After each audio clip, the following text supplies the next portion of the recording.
ओम शांति। प्रातः मुरली। ओम शांति। बाप दादा 4/6/2024 की मुरली। परमात्मा महाबाक मीठे बच्चे, अब इस छीछी गंदी दुनिया को आग लगनी है, इसलिए शरीर सहित जिसे तुम मेरा मेरा कहते हो उसे भूल जाना है, जिससे दिल नहीं लगानी है। प्रश्न है, बाप तुम्हें इस दुखधाम से नफरत क्यों दिलाते हैं? उत्तर, क्योंकि तुम्हें शांति धाम सुखधाम जाना है।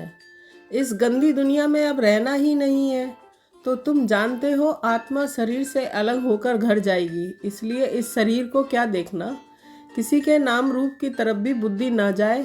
गंदे ख्यालात भी आते हैं तो पदभ्रष्ट हो जाएगा। ओम शांति। शिव बाबा अपने बच्चों आत्माओं से बात करते हैं कि आत्मा ही सुनती है। अपने को आत्मा निश्चय करना है। निश्चय करके ये समझाना है कि ये बेहद का बाप आया हुआ है सबको ले जाने के लिए। दुख के बंधन से छुड़ाए सुख के संबंध में ले जाते हैं। संबंध सुख के, बंधन दुख को कहा जाता है। अब यहाँ के कोई भी नाम रूप आदि में दिल नहीं लगाओ। अपने घर जाने के लिए तैयारी करनी है। बेहद का बाबा आया हुआ है सभी आत्माओं को ले जाने के लिए, इसलिए यहाँ कोई से दिल नहीं लगानी है। ये सब यहाँ के छीछी बंधन हैं। तुम समझते हो कि हम सब पवित्र बने हैं, तो हमारे शरीर को कोई हाथ भी न लगाए। छीछी ख्यालात से वह ख्यालात ही निकल जाते हैं। पवित्र बनने सिवाय वापस घर तो कोई जा ना सके। फिर सजाएं खानी पड़ेंगी। अगर ना सुधरे तो इस समय भी आत्माएं अनसुधेरली हैं, शरीर के साथ छीछी काम करती हैं, छीछी देदारियों से दिल लगी हुई है। बाप आकर कहते हैं कि ये सब गंदे ख्याल छोड़ो, आत्मा को शरीर से अलग होकर घर जाना है। यह तो बहुत छीछी गंदी दुनिया है, इसमें तो अब हमको रहना नहीं है। कोई को देखने की भी दिल नहीं होती है। अभी तो बाप आए हैं स्वर्ग में ले जाने। बाप कहते हैं कि बच्चे अपने को आत्मा समझो, पवित्र बनने के लिए बाप को याद करो। कोई भी देदारी से दिल नहीं लगाओ, बिल्कुल ममत मिट जाना चाहिए। स्त्री पुरुष का बहुत प्यार होता है, एक दो से अलग हो नहीं सकते। अब तो अपने को आत्मा भाई भाई समझना है, गंदे ख्याल नहीं रहने चाहिए। बाप समझाते हैं कि अभी ये वैश्यालय है। विकारों के कारण ही तुमने आदि मध्य अंत दुख को पाया है। बाप बहुत ही नफरत दिलाते हैं। अभी तुम स्टीमर में बैठे हो जाने के लिए। आत्मा समझती है कि अभी हम जा रहे हैं बाप के पास। इस सारी पुरानी दुनिया से वैराग है। इस छीछी दुनिया नरक वैशाले में हमको रहना नहीं है, तो फिर विष के लिए गंदे ख्यालात आना बहुत खराब है। पद भी भ्रष्ट हो जाएगा। बाप कहते हैं कि मैं तुमको गुलगुल दुनिया में सुखधाम में ले जाने आया हूँ। मैं तुमको इस वैशाले से निकाल शिवालय में ले जाऊँगा। तो अब बुद्धि का योग रहना चाहिए नई दुनिया में। कितनी खुशी होनी चाहिए। बेहद का बाबा हमको पढ़ाते हैं ये बेहद सृष्टि कैसे फिरता है। वह तो बुद्धि में है। सृष्टि चक्र को जानने से अर्थात स्वदर्शन चक्रधारी होने से तुम चक्रवर्ती राजा बनेंगे। अगर देहधारी से बुद्धि योग लगाया तो पद भ्रष्ट हो पड़ेगा। कोई भी देह के संबंध याद ना आए। ये तो दुख की दुनिया है, इसमें सब दुख ही देने वाले हैं। बाप डर्टी दुनिया से सबको ले जाते हैं, इसलिए अब बुद्धि योग अपने घर से लगाना है। मनुष्य भक्ति करते हैं मुक्ति में जाने के लिए। तुम भी कहते हो कि हम आत्माओं को यहाँ रहना नहीं है, हम ये छीछी शरीर छोड़कर अपने घर जाएंगे। ये तो पुरानी जुत्ती है। बाप को याद करते करते फिर ये शरीर छूट जाएगा।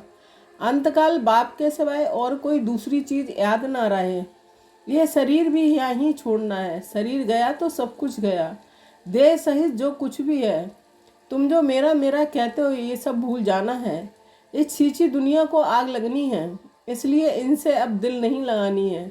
बाप कहते हैं, मीठे मीठे बच्चों, मैं तुम्हारे लिए स्वर्ग की स्थापना कर रहा हूँ। वहाँ तुम ही जाकर रहेंगे। अभी तुम्हारा मुंह उस तरफ है। बाप को, घर को, स्वर्ग को याद करना है। दुख धाम से नफरत आती है, इन शरीरों से नफरत आती है। शादी करने की भी क्या दरकार है, शादी करने से फिर दिल लग जाती है शरीर से। बाप कहते हैं कि इस पुरानी जुत्तियों से कुछ भी स्नेह नहीं रखो। ये है ही बेस्ट।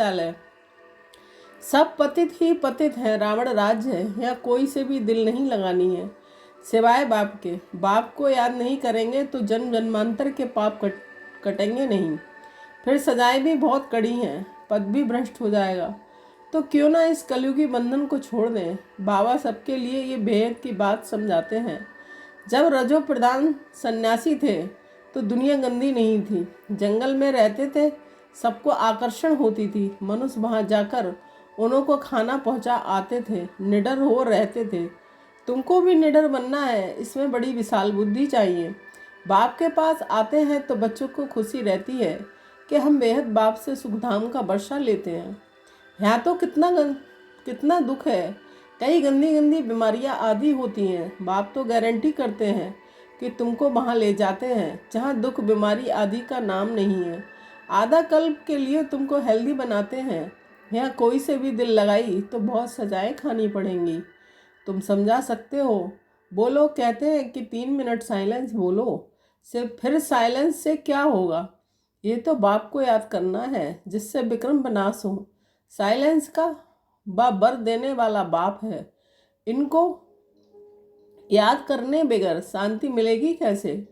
उनको याद करेंगे तभी वर्षा मिलेगा। टीचर्स को भी बहुत सबक पाठ पढ़ाना है, खड़ा हो जाना चाहिए। कोई कुछ भी कहेगा नहीं। बाप के बने हो तो पेट के लिए तो मिलेगा ही, शरीर निर्वाह के लिए भी बहुत मिलेगा। जैसे वेदांती बच्ची है, उसने इम्तिहान दिया, उसमें एक पॉइंट थी गीता का भगवान कौन है। उसने परमपिता परमात्मा शिव लिख दिया तो उनको नापास कर दिया, और उन्होंने जिन्होंने श्री कृष्ण का नाम लिखा था उनको पास कर दिया। बच्ची ने सच बताया तो उसको न जानने के कारण नापास कर दिया। फिर लड़ना पड़े। मैंने तो ये सच सच लिखा, गीता का भगवान है ही निराकार परमपिता परमात्मा। श्री कृष्ण देहधारी तो हो न सके, परंतु बच्ची की दिल थी इस रूहानी सर्विस करने की तो छोड़ दिया। तुम जानते हो, अब बाप को याद करते करते अपने इस शरीर को भी छोड़ साइलेंस दुनिया में जाना है। याद करने से हेल्थ वेल्थ दोनों ही मिलती है। भारत में पीस प्रॉपर्टी थी ना। ऐसी ऐसी बातें तुम कुमारियाँ बैठ समझाओ तो तुम्हारा कोई भी नाम नहीं लेंगे। अगर कोई सामना करे तो तुम कायदे सिर लड़ो, बड़े बड़े ऑफिसर्स के पास जाओ। क्या करेंगे? ऐसे नहीं कि तुम भूख मरेंगी। केले से दही से भी रोटी खा सकते हो, परंतु पेट के लिए कितने पाप करते हैं। बाप आकर सबको पाप आत्मा से पूर्ण आत्मा बनाते हैं। इसमें पाप करने झूठ बोलने की कोई दरकार नहीं है। तुमको तो 3/4 सुख मिलता है, बाकी 1/4 दुख भोगते हैं। अब बाप कहते हैं कि मीठे बच्चों तुम मुझे याद करो तो तुम्हारे जन्म जन्मांतर के पाप भस्म हो जाएंगे। और कोई उपाय नहीं। भक्ति मार्ग में तो बहुत धक्के खाते हो। शिव की पूजा तो घर में भी कर सकते हैं, परंतु फिर भी बाहर मंदिर में जरूर जाते हैं। यहाँ तो तुमको बाप मिला है, तुमको चित्र रखने की दरकार नहीं है। बाप को तुम जानते हो कि वह हमारा बेहद का बाप है। बच्चों को स्वर्ग की बादशाही का वर्षा दे रहे हैं, तुम आते हो बाप से वर्षा लेने।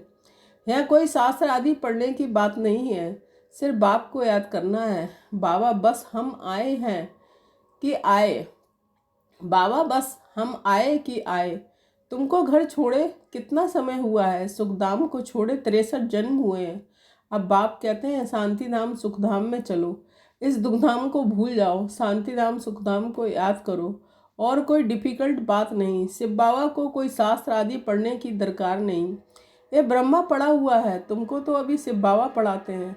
ये ब्रह्मा भी पढ़ा सकते हैं, परंतु तुम सदैव समझो शिव बाबा के लिए। उनको याद करने से विक्रम विनाश होंगे। बीच में ये भी है। अब बाप कहते हैं कि टाइम थोड़ा है, जास्ती नहीं है। ऐसा ख्याल मत करो कि जो नसीब में होगा वह मिलेगा। स्कूल में पढ़ाई का पुरुषार्थ करते हैं ना, ऐसे थोड़े कहेंगे कि जो नसीब में होगा। यहाँ नहीं पढ़ते हैं तो वहाँ जन्म जन्मांतर नौकरी चाकरी करते रहेंगे। राजाई मिल ना सके करके पिछाड़ी में ताज रख देंगे, वह भी त्रेता में। मूल बात है पवित्र मन औरों को बनाना है, सत्यनारायण की सच्ची कथा सुनाना है। बहुत सहज। 2 बाप हैं, हद के बाप से हद का वर्षा मिलता है। बेहद के बाप से बेहद का बाप को याद करो। बेहद बाप को याद करो तो ये देवता बनेंगे, परंतु फिर उसमें भी ऊंच पद पाना है। पद पाने के लिए ही कितना मारा मारी करते हैं। पिछाड़ी में बॉम्ब्स की भी एक दो को मदद देंगे। ये इतने सब धर्म थे थोड़े ही, फिर नहीं रहेंगे। तुम राज करने वाले हो तो अपने ऊपर रहम करो ना, कम से कम ऊंच पद तो पाएं। बच्चियां 8 आना भी देती हैं, हमारी एक ईंट लगा देना। सुदामा का मिसाल सुना है ना, चावल मुट्ठी के बदले महल मिल गया। गरीब के पास ही 8 आने तो वही देंगे ना। बाबा हम गरीब हैं, अभी तुम बच्चे सच्ची कमाई करते हो, यह सबकी है झूठी कमाई। दान पुण्य आदि तो करते हैं, वह पाप आत्माओं को ही करते हैं, तो पुण्य के बदले पाप हो जाता है। पैसा देने वाले पर ही पाप हो जाता है। ऐसे ऐसे करते सब पाप आत्मा बन जाते हैं। पूर्ण आत्मा होते ही है सतयुग में, वह है पूर्ण आत्माओं की दुनिया। वह तो बाप ही बनाएंगे। पाप आत्मा रावण बनाते, गंदे बन पड़ते हैं। अब बाप कहते हैं गंदे कर्म नहीं करो, नई दुनिया में गंद होता है नहीं। नाम ही है स्वर्ग, तो फिर क्या स्वर्ग कहने से ही मुख में पानी आ जाता है। देवता होकर गए हैं तब तो यादगार है। आत्मा अविनाशी है। कितने ढेर एक्टर्स हैं, कहाँ तो बैठे होंगे जहाँ से पाठ बजाने आते हैं। अभी कलयुग में कितने ढेर मनुष्य हैं। देवी देवताओं का राज है नहीं। कोई को समझाना तो बहुत सहज है। एक धर्म अभी बाकी, फिर स्थापना हो रही है। एक धर्म की अभी स्थापना हो रही है, बाकी सब खत्म हो जाएंगे। तुम जब स्वर्ग में थे और कोई धर्म नहीं था, चित्र में राम को बाण दे दिया, वहाँ बाण आदि की तो बात ही नहीं है। ये भी समझते हैं कि जिसने जो सर्विस की है कल पहले, वही अभी करते हैं। जो बहुत सर्विस करते हैं बाप को भी बहुत प्यारे लगते हैं। लौकिक बाप के बच्चे भी जो अच्छी रीति पढ़ते हैं उन पर बाप का प्यार जास्ती रहता है। जो लड़ते खाते रहेंगे तो उनको थोड़ा ही प्यार करेंगे।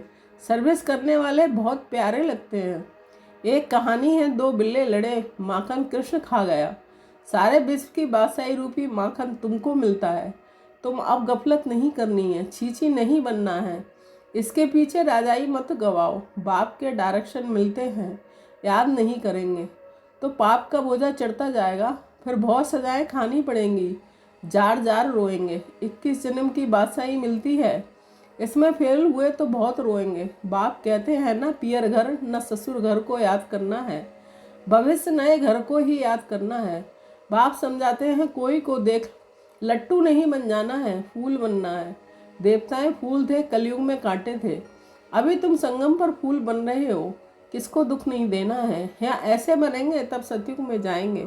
अच्छा मीठे मीठे सिकील दे बच्चों के प्रत, माता पिता बाप दादा का याद प्यार गुड मॉर्निंग। रूहानी बाप की रूहानी बच्चों को नमस्ते। हम रूहानी बच्चों की रूहानी माता पिता बाप दादा को याद प्यार गुड मॉर्निंग, नमस्ते नमस्ते, शुक्रिया बाबा शुक्रिया। धारणा के लिए मुख्य सार, अंत काल में एक बाप के सिवाय दूसरा कोई याद ना आए, उसके लिए इस दुनिया में किसी से भी दिल नहीं लगानी है। छीछी शरीरों से प्यार नहीं करना है, कलयुगी बंधन तोड़ देने हैं। सेकंड पॉइंट, विशाल बुद्धि निडर बनना है। पूर्ण आत्मा बनने के लिए कोई भी पाप अब नहीं करना है। पेट के लिए झूठ नहीं बोलना है। चावल मुट्ठी सफल कर सच्ची सच्ची कमाई जमा करनी है। अपने ऊपर रहम करना है। वरदान, परमात्मा लगन से स्वयं को व विश्व को निर्विघ्न बनाने वाले तपस्वी मूर्त भव। स्पष्टीकरण, एक परमात्मा लगन में रहना ही तपस्या है। इस तपस्या का बल ही स्वयं को और विश्व को सदा के लिए निर्विघ्न बना सकता है। निर्विघ्न रहना और निर्विघ्न बनाना ही आपकी सच्ची सेवा है, जो अनेक प्रकार के विघ्नों से सर्व आत्माओं को मुक्त कर देती है। ऐसे सेवादारी बच्चे तपस्या के आधार पर बाप से जीवन मुक्ति का वरदान लेकर औरों को दिलाने के लिए निमित्त बन जाते हैं। स्लोगन, बिखरे हुए स्नेह को समेटकर एक बाप से स्नेह रखो तो मेहनत से छूट जाएंगे। ओम शांति। शुक्रिया बाबा शुक्रिया।